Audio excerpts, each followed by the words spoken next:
Salut et bienvenue sur notre chaîne. Ici, on partage des histoires qui font réfléchir et aident à mieux comprendre les émotions. Alors, installe-toi bien, et laisse-toi embarquer dans ces récits qui enrichiront ton intelligence émotionnelle. Bonjour à tous. Aujourd'hui, je vais vous plonger dans l'histoire poignante de Florence, une femme qui découvre, en rentrant chez elle, une trahison bouleversante. Sa vie bascule en un instant, et elle devra puiser dans une force insoupçonnée pour se reconstruire.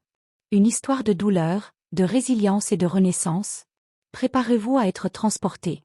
Florence referme la porte de son bureau avec un soupir de soulagement. Sa journée s'achève enfin. Les tâches administratives qu'elle exécute quotidiennement ne la passionnent pas, mais elle s'est toujours résignée à les accomplir pour préserver sa vie de famille. Alors qu'elle se gare devant sa maison, un sentiment de gratitude l'envahit. Elle adore cette maison, ce foyer qu'elle a construit avec Marc, son mari. Pourtant, ce soir, une ombre plane sans qu'elle s'en doute. Elle pousse la porte et entend un bruit étrange venant de l'étage. La maison est pourtant censée être vide à cette heure. Intriguée, Florence avance prudemment. Elle saisit un parapluie, son cœur battant à tout rompre. Une partie d'elle hésite à s'enfuir pour appeler la police, mais sa curiosité prend le dessus.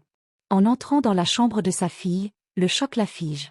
Marc, son mari, est là, assis sur le bureau, dans une posture compromettante avec une femme. Florence sent ses jambes flancher. La femme, dos à elle, dégage un parfum familier. Lorsqu'elle se retourne, l'identité de l'intruse la frappe comme une claque. Christine, sa belle-sœur. Florence se rappelle les années passées à bâtir cette vie. Marc et elle formaient un couple modèle, envié par leurs proches. Leur bonheur semblait inébranlable. Ce qu'elle découvre ce soir détruit d'un coup cette image idyllique.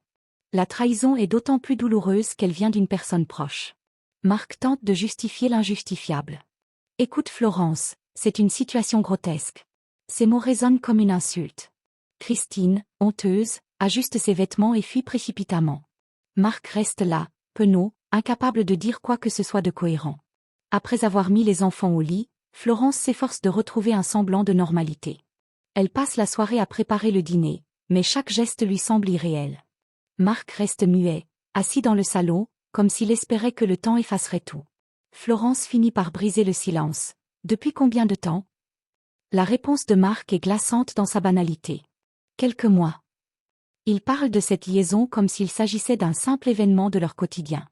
Cela déchire Florence. La colère prend le dessus. Florence, dans un élan de lucidité, commence à faire les valises de Marc. Elle le met à la porte, refusant de céder à la douleur. « Tu pars ce soir, Marc.